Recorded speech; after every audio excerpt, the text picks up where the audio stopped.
देखिए बड़े हैरानकुन बात है कि सिंध हुकूमत पिछले 18 साल से हुकूमत करती चली है और इससे पहले 3 बारियां 70 से 77 और फिर हमने देखा 88 से 90 और फिर हमने देखा कि 93 के बाद भी इनकी हुकूमत में रहे हैं।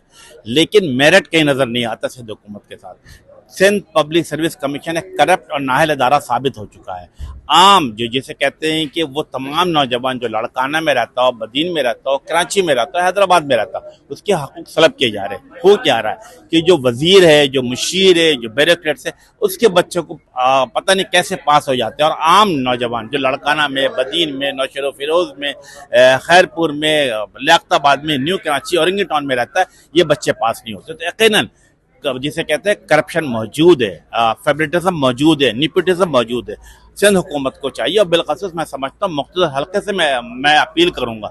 मैं सिंध हाई कोर्ट के चीफ जस्टिस से अपील करूंगा कि खुदारा सिंध पब्लिक सर्विस कमीशन जैसे नाअहल अदारों पर नजर रखी जाए, जहां पे करप्शन हो रही है और मेक श्योर किया जाए कि जो लोग करप्शन कर रहे हैं उनको आईनी हाथों के साथ निपटा जाए।